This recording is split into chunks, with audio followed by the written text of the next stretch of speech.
पूरा world chaos में है और हर देश उसके लिए प्रिपेयर कर रहा है। उस प्रिपरेशन के अंदर प्रधानमंत्री मोदी ने पहले कुछ एडवाइजेस दी, अब प्रधानमंत्री की एडवाइस कब ऑर्डर बन जाए ये तो आप ही सोच लीजिए। उसके बाद होम मिनिस्टर ने भी बोला एक रोड मैप है, और भारत के संदर्भ में इससे क्या होने जा रहा है ये बातें तो हम करेंगे ही, पर एकदम से एक बड़ी खबर आती है कि पाकिस्तान अपनी औकात पे आ गया है, अपनी दुम जितनी मर्जी करे वो सीधी नहीं हो सकती है। और भारत के लिए ये बहुत अच्छी बात है, क्योंकि कहा जा रहा है और विदेशी मीडिया रिपोर्ट कर रहा है कि पाकिस्तान के अंदर अमेरिका से बचने के लिए ईरान के प्लेन्स पार्क किए गए थे, और कहां पे, नूर खां एयरबेस, जिसको भारत ने ऑपरेशन सिंदूर के अंदर बम्बू बजाया था। अच्छा, ये सिर्फ विदेशी अखबारों में आना ही नहीं था, इसके ऊपर बड़ा रिएक्शन भी आता है, जहां पे सेनेटर लिंडसे ग्रैम, अब सेनेटर लिंडसे ग्रैम जो लोग नहीं जानते, बहुत बहुत सीनियर और कोर मेंबर हैं ट्रंप सरकार के, एक जो विचार से, सिस्टम से, बिजनेस से पुराने सेनेटर हैं। वो कहते हैं कि अगर रिपोर्टिंग एक्यूरेट है तो हमें पूरी तरह से रीइवैल्यूएट करना पड़ेगा रोल जो पाकिस्तान प्ले कर रहा है ईरान, यूएस और अदर पार्टीज के बीच में, given some of the prior statements, ये भी मैं आऊंगा, by Pakistan defence officials towards Israel. I would not be shocked if this is true. तो उन्होंने तो एक रबर स्टैंप इस पे लगा दी, रबर स्टैंप के इस पे एक स्टैंप भी लगा दिया कि भैया ये ट्रू हो सकता है। इसराइल पहले ही उनके ऊपर बोल चुका है कि भैया ये दोगले हैं, भारत में तो इनको हीरा मंडी आप बोलते हैं, बट अब ये विदेशी मीडिया में सामने आ गया है। पता बहुत लोगों को एस्टैब्लिशमेंट में है यूएस के यूएस के अंदर पाकिस्तान क्या करता है, पर जब मीडिया रिपोर्ट करती है उसका अलग ही असर होता है। तो भारत के अंदर, रीजन के अंदर पाकिस्तान का ये करना और नेशनल सिक्योरिटी, ये सब आज डिस्कस करेंगे। हमारे साथ जुड़ गए हैं Navroop ji. Thank you so much Navroop for joining. Thank you Ishkaran so much for once again inviting. Pakistan as usual, the eternal double crosser, Osama bin Laden से लेके यहाँ तक इतिहास गवा रहा है कि कैसे इन्होंने country by country and west को कैसे मिल करके इनको डबल क्रॉस किया है। So it doesn't surprise me one bit कि इन्होंने ईरान के मिलिट्री जेट्स को अलाउ किया है नूर खान बेस पे स्टेशन होने पे, और वही नूर खान बेस जो इंडिया ने बॉम्ब किया था या हिट किया था रादर। और इंटरेस्टिंगली इश्करन, बात खाली यहीं ख़त्म नहीं होती है।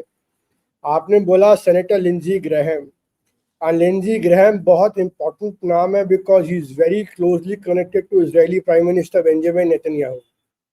मतलब टेक्निकली अगर इजराइल का कोई व्यू पॉइंट होता है अमेरिका में तो वो लिंडसे ग्रैहम ट्रंप के आगे रखते हैं। तो अगर लिंडसे ग्रैहम कह रहे हैं कि हमें पाकिस्तान का रोल इवैल्यूएट करना पड़ेगा, देन पाकिस्तान को अपनी खैर मनानी चाहिए कि भाई यहाँ तो लगने वाली है, ठीक है। और ये डबल गेम बहुत देर से चल रहा है। अगर आपको याद होगा, ईरान के लिए इन्होंने अपने पोर्ट्स का कार्गोज भी खोल दिए थे, लैंड कॉरिडोर्स भी खोले थे, 6 लैंड कॉरिडोर्स भी खोले हुए हैं, कटा के जरिए, जदाफ के जरिए, ग्वादर के जरिए, कराची पोर्ट के जरिए, BRI के जरिए ये ईरान का तेल और ईरान का कार्गो अलाउ कर रहे हैं जाने के लिए। और ये भी खबर आई कि चाइना ने मिसाइल डिफेंस सिस्टम्स पहुँचवाए हैं ईरान को through friendly country across central Asia. अब वो कौन सी फ्रेंडली कंट्रीज है, क्या वो तजिकिस्तान है, क्या वो अफगानिस्तान है, कि क्या वो पाकिस्तान है जो बॉर्डर करती हैं। अब कैसे पहुंच रहा है, क्या पहुंच रहा है, ये तो राष्ट्रपति ट्रंप और उनकी इंटेलिजेंस अच्छे तरीके से जानती है कि ये कौन क्या कर रहा है। सो जो हीरा मंडी है जनरल मुनीर की, इन लोगों की जो आदत है ये गई नहीं है, और ये बहुत अच्छे खासे तौर पे पिलाने वाले हैं। बट इसका एक ब्रॉडर इम्प्लीकेशन ये है कि पाकिस्तान ने अपने आप को जो इंसर्ट किया है रीजनली मिडिल ईस्ट के अंदर एज अ क्रिटिकल नोड, ये इन पे बहुत भयंकर तरीके से बैकफायर कर रहा है। एक तरफ से सऊदी से इनको मदद तो मिल रही है, लेकिन दूसरी तरफ से यूएई में जो इनका पूरा का पूरा वर्चस्व था पाकिस्तानियों का, वो टूट रहा है। मास लेवल पे एमिराती जो हैं पाकिस्तानी वर्कर्स को, लेबरर्स को ले ऑफ कर रहे हैं, उनके अकाउंट फ्रीज किए जा रहे हैं। Many Shia Pakistanis have been caught for spying for Iran और उन लोगों को अरेस्ट भी कर लिया गया है. So you see a different dynamic emerging here, जहाँ Pakistan is being squeezed out of one geography of Emirates, which is a resource very lucrative, remittance rich geography. Though it may gain certain leverage on government to government level with Saudi Arabia, but people to people level पे उनकी लग गई, उनकी आवाम की लग चुकी है. ठीक है, उसके ऊपर से कतर से ये एलपीजी मंगवा रहे हैं. और ईरानियंस को भी एक ध्यान रखना चाहिए कि Pakistani are the biggest double crosser. इन लोगों को 2 मिनट नहीं जाएगा कि ये ईरानियन मिनिस्टर्स की और इनके प्रेसिडेंट्स की लोकेशन को साझा करते हुए यूएस के साथ, जिससे उन पर टारगेटेड असैसिनेशन किए जा सके. This is one of the reasons why the Iranian foreign minister on the way back from China, when he was supposed to stop in Islamabad, he did not stop in Islamabad and he directly went to Tehran. क्योंकि यहाँ problem ये आ रही है कि पाकिस्तानी पे आप trust नहीं कर सकते.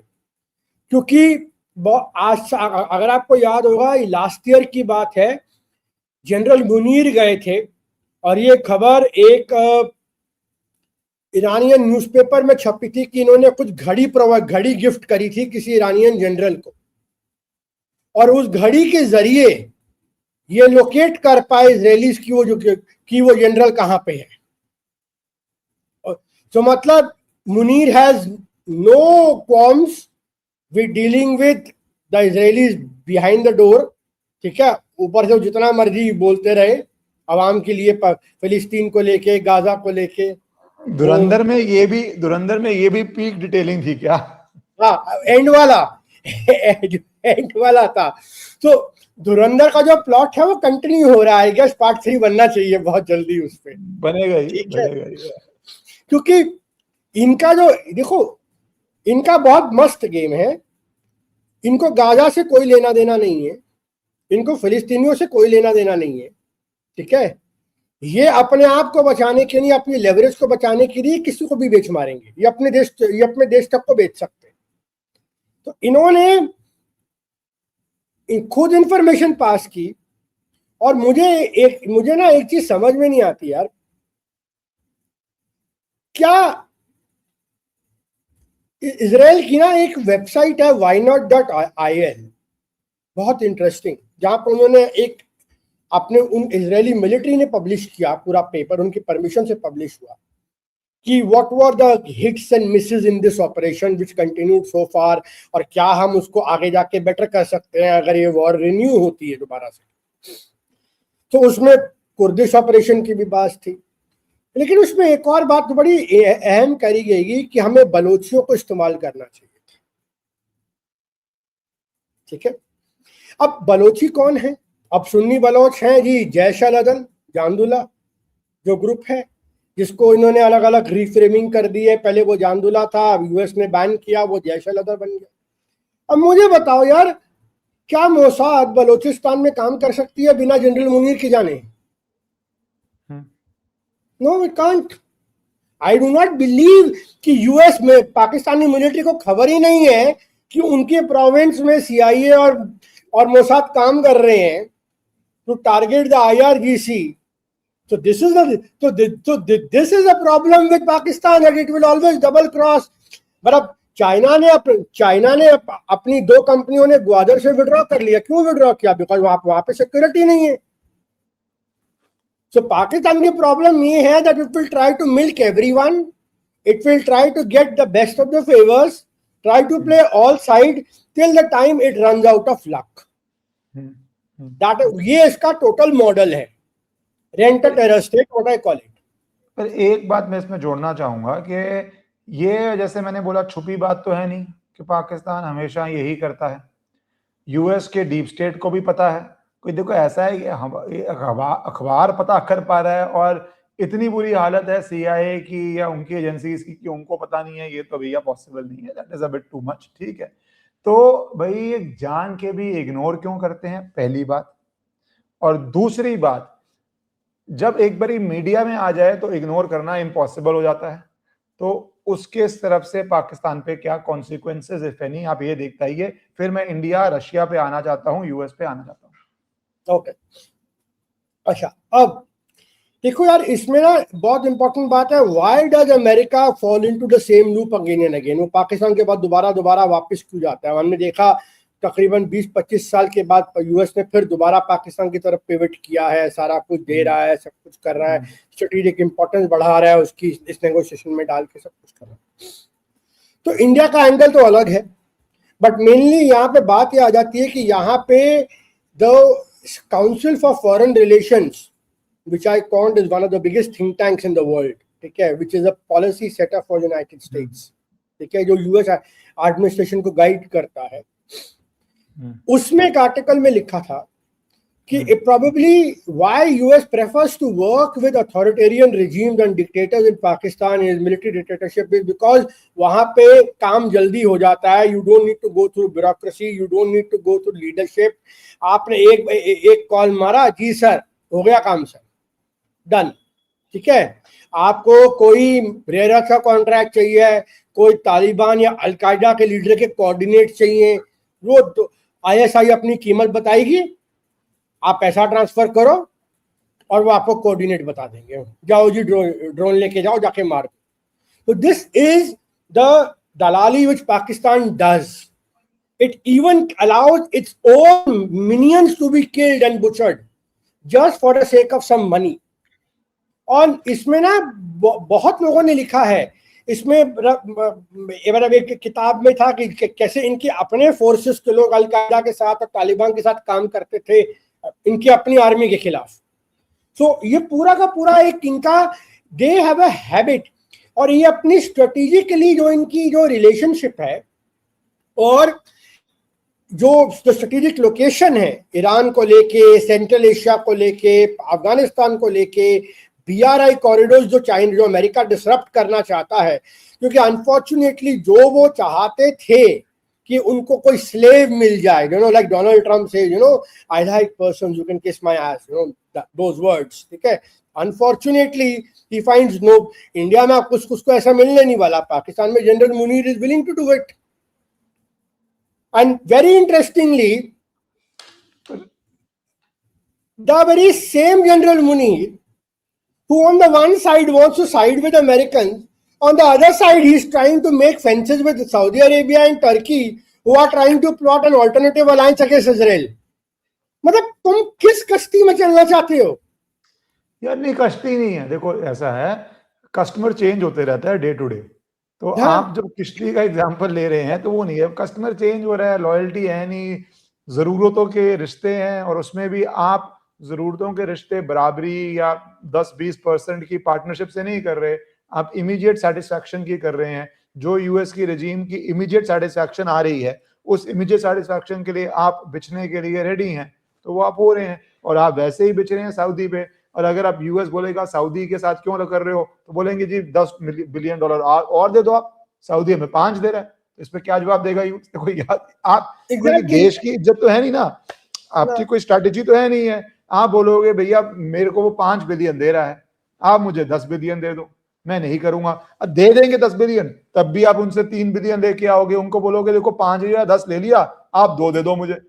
इश्करन प्रॉब्लम ये है, पाकिस्तान की तो कीमत थी ये, लेकिन अगर आप CSIS में एक मिस्टर डैनियल रूंडल या पता नहीं कोई नाम है, उनका एक आर्टिकल छपा था आज से दिसंबर 2024 में।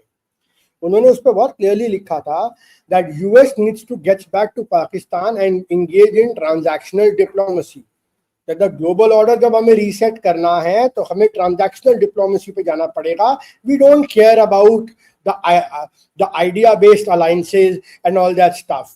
तो उस चीज के लिए अब वहां से ये सिलसिला चालू हुआ, जो इन्होंने लॉबिंग करी, फिर विटकॉफ आया, फिर कुशनर आया, वर्ल्ड लिबर्टी फाइनेंशियल हुआ, फिर क्रिप्टो वेंचर्स हुए, ऑपरेशन सिंदूर के बाद लंबी चौड़ी हिस्ट्री है इसके बाद से उनकी। So basically America is now into a transactionalist relationship, it doesn't care about the value और आइडिया बेस्ड पार्टनरशिप। वो मामला खत्म हो चुका है बिल्कुल। अब मैं आना चाहता हूं, बट किसी और सेगमेंट में करूंगा, बिकॉज मैं पाकिस्तान को इतना नहीं करना चाहता। भारत में बहुत इवेंट्स हो रहे हैं, क्योंकि अब जैसे मैंने कहा मीडिया में आ गया है, इजराइल को भी पता था, बट एक चीज सामने आई है तो मीडिया में क्यों आई, वहां का मीडिया अब क्यों लीक कर रहा है, पहले क्यों नहीं लीक कर रहा था। और ये जब लीक कर रहा है, इजराइल को पता है ये हो रहा है, तो उसका क्या रवैया पाकिस्तान पे, वो पहले ही बोल चुका है, but that will become too much Pakistan centric, किसी और दिन के लिए करते हैं हम। अब मैं आता हूँ भारत में, प्रधानमंत्री पहले आके एडवाइस देते हैं, फिर वो एडवाइस 24 घंटे में रिपीट करते हैं, फिर उसके बाद गृह मंत्री उसको ट्वीट करते हैं और साथ में ऐड कर देते हैं ये स्ट्रैटेजिक रोड मैप है और सम सच लैंग्वेज। तो भैया अगर स्ट्रैटेजिक रोड मैप है तो उस पर आप जाओगे ही, अदरवाइज वो रोड मैप का मतलब क्या हुआ, तो वो भी कर देते हैं। नोटबंदी में 8 बजे अनाउंसमेंट हुई थी, इस बारी बार बार बार बार बता रहे हैं। एक कंपनी के अंदर भी बॉस जो एडवाइस करता है वो कब रूल बन जाता है आपको पता ही है, ये तो देश के प्रधानमंत्री है। तो एक एंगल तो ये है, पर दूसरा एंगल जो थोड़ा सा हमें सीरियसली देखना पड़ेगा, जो मीडिया रिपोर्ट कर रही है कि इंडिया रशिया से एलएनजी नहीं ले रहा क्योंकि अमेरिका के सैंक्शंस हैं इसके ऊपर।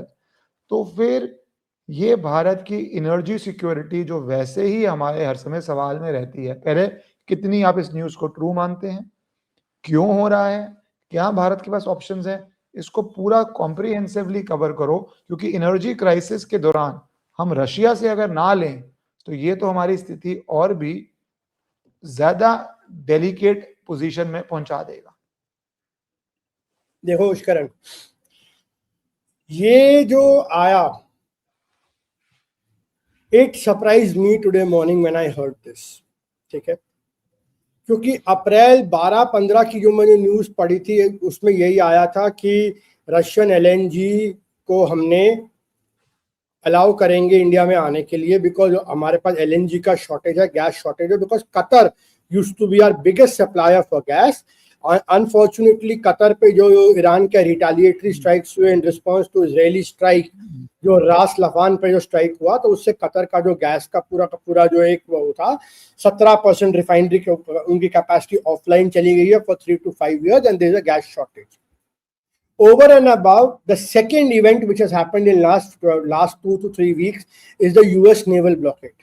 US naval blockade आज भी जारी है। तो one, there is a Hormuz blockade by Iran, the other is a US naval blockade on Gulf of Oman.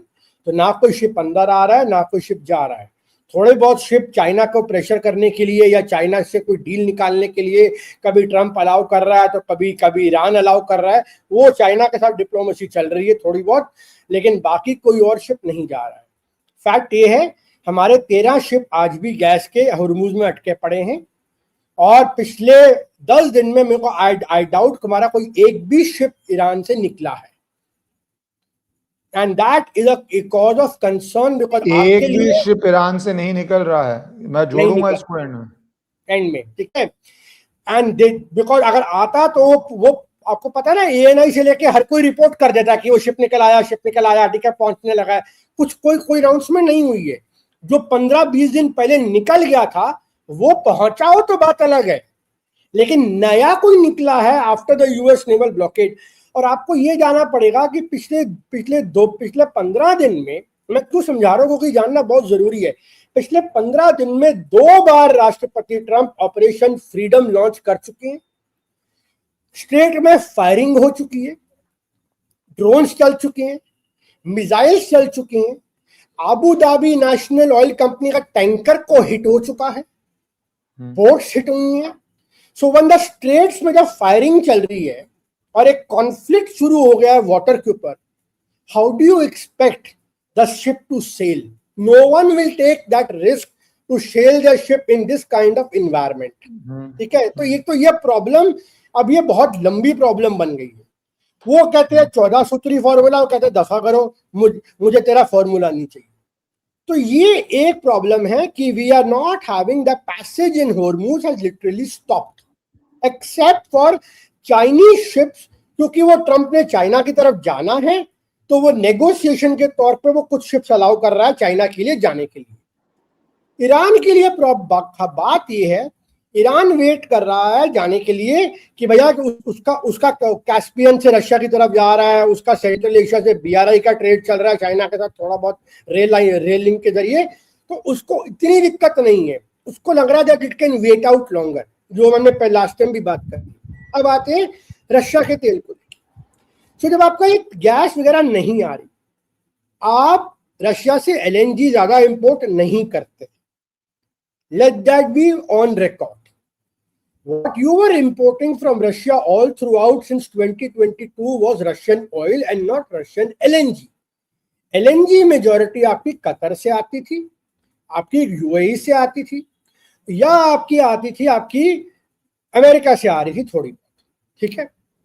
Russia में भी थोड़ी बहुत आती थी, पूरा नहीं था। अब ये जो शिप है ये चली थी 10-15 दिन पहले रशिया के फार ईस्ट से, साइबेरिया से। ये सिंगापुर पहुंचती है और वहां तक आते हैं, सिंगापुर तक वो आ गई। आप लोगों ने उस टाइम पे ऑब्जेक्ट नहीं किया। सिंगापुर पे जब वो क्रॉस कर रही थी टुवर्ड्स अंडमान, तो वहां पे आपने बोल दिया कि हमें ये शिप नहीं चाहिए, ये वापस लौट जाए। अब ये क्यों हुआ? अब मुझे लगता है भारत सरकार इसको लाना चाहती थी। कोई देखो, जब क्राइसिस है देश में गैस का और एलएनजी का, आपको जहां से सोर्स मिल रहा है आपको लेना चाहिए। And Russia is a secured supplier, आपका एलाई रहा है। आपको ऑयल के क्राइसिस को मिटिगेट करने में उसने मदद करी है, सब कुछ करिए। You can not, for all good America can do, you can not give away. पर देन ये खबर आ जाना कि अमेरिकन सैंक्शंस की वजह से हम उसको इंपोर्ट नहीं कर सकते। इससे दो सवाल खड़े होते हैं। पहला कि आप क्या ये टैंकर आपने बुलाया था कि नहीं बुलाया था? इस पे भारत सरकार का, ऑयल मिनिस्टर का बड़ा एक वेग कमेंट आया कि हमने रशिया से कभी एलएनजी इंपोर्ट ही नहीं करी। उस लिंक में भी बोला गया, बड़ा इसको पूरा डिनाइल नहीं आया, ऑफिशियल डिनाइल नहीं है, मतलब वो सोर्स के जरिए जो निकाल दिया तो जो मर्जी बोले, हाँ ऑफिशियल बात आप कर रहे हैं, क्या है क्या नहीं है। नंबर टू इसमें सबसे बड़ी चीज ये है कि क्या आपकी नंबर टू, इसके पीछे पहले बिहाइंड द सीन बता दूं, देन इसको मैं कंक्लूड करता हूं। बिहाइंड द सीन क्या हो रहा है कि अमेरिका का 16 तारीख को रशियन तेल का जो वेवर है, गैस एलएनजी सैंक्शन, ऑयल पे वेवर है, दोनों में डिफरेंट परिधि है, मैं बोलना चाहता हूं। अब दोनों आपका जो आप ले रहे, या ऑयल तो आप ले रहे थे, उसका वेवर 16 तारीख को एक्सपायर हो रहा है, 16 मई, विच इज 5 days। क्या अमेरिका उसको, क्या यूएस ट्रेजरी उसे रिन्यू करेगी? और अगर वो रिन्यू नहीं करेंगी तो क्या वो इस रिन्यूअल को as a pressure tactic use कर रहे हैं इंडिया पे कि आप रशिया से एलएनजी मत लीजिए और आप अमेरिकन एलएनजी लीजिए, जो वो चाइना पे भी प्रेशराइज कर रहे हैं, जो वो यूरोप पे भी प्रेशराइज कर रहे हैं। क्योंकि one of the core aims of America is to divert energy supplies from Gulf to America and make sure that America gallops the pie of the LNG supplies across the world। ठीक है, लेकिन इसमें बात खड़ी होती है, अगर आज रशियन एलएनजी पे है तो क्या कल रशियन तेल पे भी यही बात आ जाएगी? एक और होती है नवरूप, नहीं 1 मिनट और जोड़ूंगा, एक बात और होती है, आज एलएनजी पे है कल तेल पे आ जाएगी, ट्रू है। दूसरी बात, पहले आपको एलएनजी की जरूरत नहीं थी, इस तरह 22 में तो आप तेल भी नहीं ले रहे थे, लेस देन 1% थे। जरूरत पड़ी तो आपने तभी ये स्टैंड लिया, और मैंने बहुत अप्रिशिएट किया भारत सरकार का स्टैंड कि यूरोप में जाकर जब जयशंकर कहते थे you take more in 1 afternoon then you pay them more in 1 afternoon then we pay in a year, और उसके बाद वो बढ़ा, तो उस समय तो जरूरत ही नहीं थी। आज जरूरत है, आज जरूरत में अगर आप नहीं ले सकते तो फिर उसके बहुत कॉन्सिक्वेंसेस हैं, तो ये भी बात है। अब आप अपनी बात कंटिन्यू कीजिए, I am sorry I interrupted you.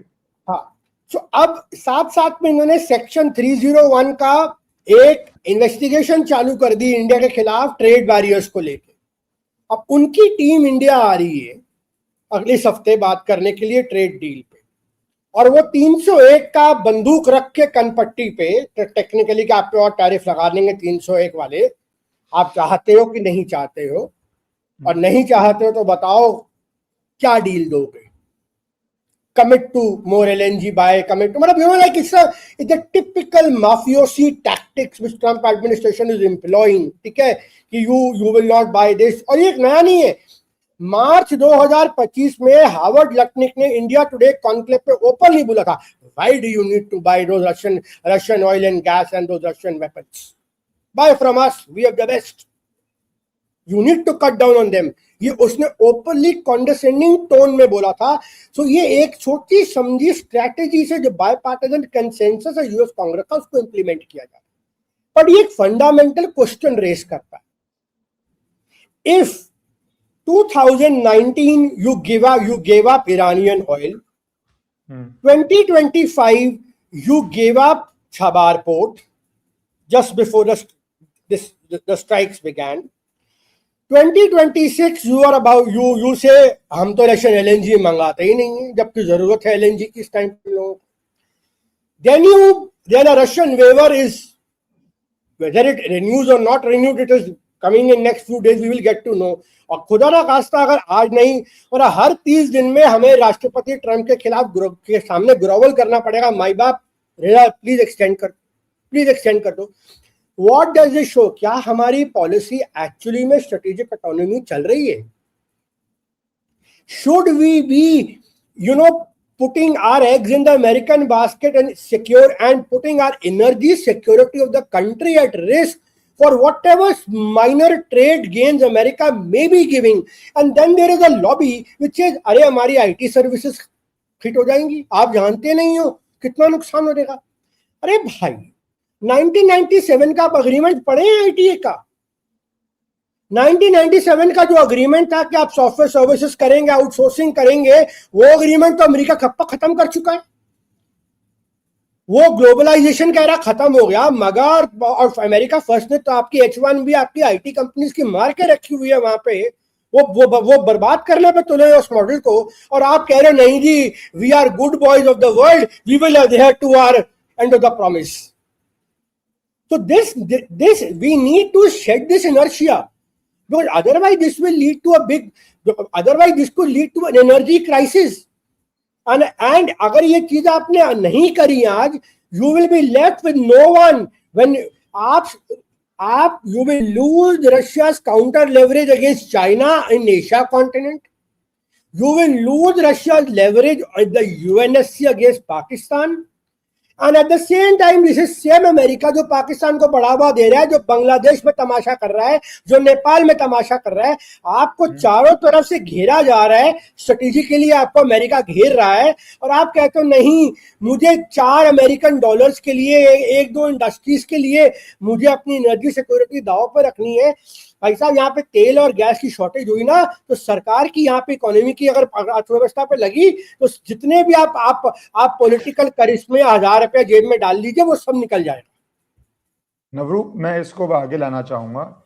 इस पे एक बात जरूरी है कि सिचुएशन तो बहुत सीरियस है और ये आपने फ्लैग करी है, पर हमें थोड़ी एक फुल इंफॉर्मेशन का अभाव है ऑफिशियली क्या बोलते हैं, क्योंकि इस पे स्टैंड लेना पड़ेगा और वो स्टैंड जब सामने आएगा हम डिस्कस करेंगे. तो मैं ये ऑयल की बात तो होगी, इसके एक और कंपोनेंट है, वो है गोल्ड, वो है रुपया का क्या लेवल है, वैल्यू है, और वो है कि भारत के अंदर जो आपने इकोनॉमी मेंशन कर ही दिया है क्या होने जा रहा है. तो पीएम ने जो अब आई है एडवाइजेस, उसके अंदर आप गोल्ड, स्टॉक मार्केट, क्योंकि I saw some of your tweets जिसमें आप देख रहे हैं पता नहीं सेंसेक्स किस लेवल पे है, बट और 1 साल से बजा हुआ है और फॉरेनर्स अपना पैसा ले जा रहे हैं वापस और वो रुपया गिर रहा है. तो भैया इस स्थिति का अब इकोनॉमिक इम्पैक्ट क्या है, ये मानते हुए कि स्ट्रेट ऑफ हॉर्मुज़ नहीं खुल रहा अगले 2 हफ्ते भी.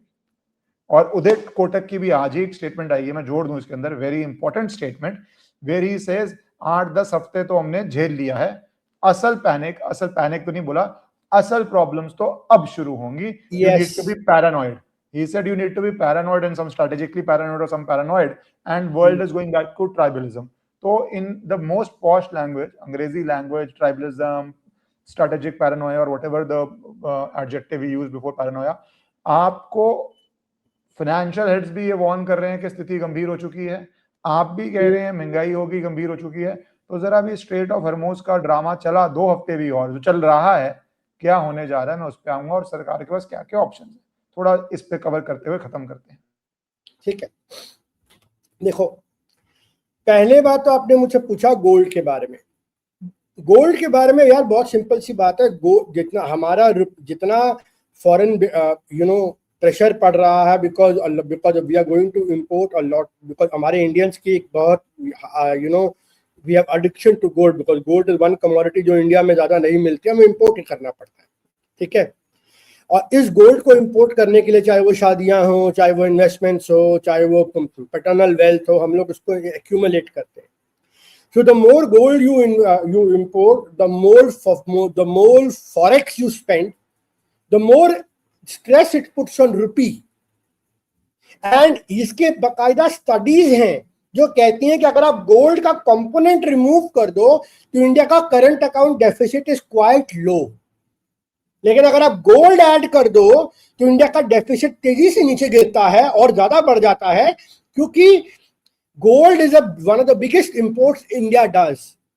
And why we need to stabilize the rupee, why the Prime Minister had to made an appeal to gold, because हमें current account deficit को stabilize करना है कि forex कम बाहर जाए, वो पैसा जो, क्योंकि अगर रुपी स्टेबलाइज होता है तो हमें जो बढ़ती तेल की कीमतें हैं उनके लिए हमारे पास वो पैसा होना चाहिए उसकी पेमेंट करने के लिए, जाकि जो कि हम अभी गोल्ड के इंपोर्ट के लिए डाइवर्ट कर रहे हैं। Because if rupee start falling, every gallon और every barrel of oil will cost even more expensive as the rupee falls. तो that it is linked to a financial market का जो फैक्टर होता है कि import puts more pressure on foreign exchange, leading to depreciation of rupee, which adds further stress on further imports of crude oil. So one of the biggest basket of imports is gold, of India's import basket. So which is why the Prime Minister had to make an appeal. Now that is sensible. ये Mrs Gandhi ने भी appeal करी थी 70s में, 67 में, जब वहां पे वॉर हुआ था, और 2013 में पी चिदम्बरम ने भी इंपोर्ट किया था जब रुपी गिरा था। भाई पर 2013 का UPA is not a good comparison politically for any government, मैं तो यही बोलूंगा। Neither is comparison with 60s 70s economy good news for any government. You can say कि ये पहले हुआ है, while this is historically true, but in real political world it will have some trouble ahead अगर ये चीजें इस दिशा में गई तो। हाँ, सो अब ये आता है आपका गोल्ड को लेके। फिर आपने पूछा कि ये क्या है। देखो यार, स्ट्रेट ऑफ हॉर्मूज का जो पूरा जो इम्पैक्ट है, it is not just about oil and gas, it is also about fertilisers, ठीक है, फार्मर्स के लिए। फर्टिलाइजर प्राइसेस महंगी होने जा रही हैं। क्यों? बिकॉज आपका फर्टिलाइजर चाइना से आता था कुछ, वो चाइना ने उसमें कंट्रोल्स लगा दिए अपने आप को करने के लिए, कुछ रशिया से आता था। अच्छा, उसमें जरूरत है कि सल्फ्यूरिक एसिड, अगर आप फॉस्फेट का फर्टिलाइजर ले रहे हो तो उसके लिए आपको सल्फर की जरूरत है डाब बनाने के लिए। आप जैसे मोरक्को से आप फॉस्फेट ले सकते हो, लेकिन मोरक्को को फॉस्फेट को यूरिया में कन्वर्ट करने के लिए सल्फ्यूरिक एसिड चाहिए। सल्फ्यूरिक एसिड कहाँ से आता है? वो सऊदी अरेबिया और मिडिल ईस्ट से आता है, क्योंकि मिडिल ईस्ट की शिपमेंट रुकी हुई है, हॉर्मूज रुका हुआ है, तो इसका कैस्केडिंग इफेक्ट वर्ल्ड ओवर आ रहा है। उसके ऊपर the second biggest threat is fertiliser ship. आगे नॉर्दर्न हेमिस्फीयर में ये सोइंग सीजन है, यहां तक कि अमेरिका जैसे देश में 45% फर्टिलाइजर प्राइसेस ऊपर जा चुकी हैं, 47% डीजल प्राइसेस जा चुकी हैं, और गैसोलीन प्राइसेस भी $5 पे हिट कर रही है यूएस में कई स्टेट्स में। It is chaos on the ground in America, even जो डोनाल्ड ट्रम्प जो मर्जी बोल ले। सो उसके ऊपर we have a super El Nino which is raging, which will lead to damaging rain patterns. So एक परफेक्ट स्टॉर्म बन रहा है ग्लोबल इकोनॉमी के लिए। Hormuz disruption, commodities disruption of sulfuric acid and phosphates, and plus rain patterns getting, super El Nino getting, it's a poly crisis which is emerging. And this could, as United Nations or other countries or other bodies are saying, this could lead to a famine in large parts of the world, because food shortage होगा, food expensive हो जाएगा, yields गिरेंगी। US में farmers बोल रहे हैं कि हमारी yield है, कि भारत सरकार ने कहा कि हमारे देश के लिए पूरी की पूरा फर्टिलाइजर और यूरिया उपलब्ध है। So the kind of crisis which we are about to witness, it is once in a century. It's equivalent to COVID. Because what you had in 73 was just an oil embargo. Actually Covid का example 1.5 महीने पहले तो प्रधानमंत्री या महीना पहले खुद ही दिया था. करेक्ट. तो उनके पास ऑल इनपुट्स हैं, domestic intelligence, domestic economy, international intelligence, international economy, financial, तो वो तो सब है ही है. तो वंस इन अ सेंचुरी, हमारे 10 साल के अंदर once in a century 2 events हो गए. 10 साल भी क्या भाई, 5 साल में once in a century 2 events हो गए हैं. तो that means very very tough times ahead for the economy and the middle class. और इसका बर्न आपको देर सवेर हर जगह दिखेगा.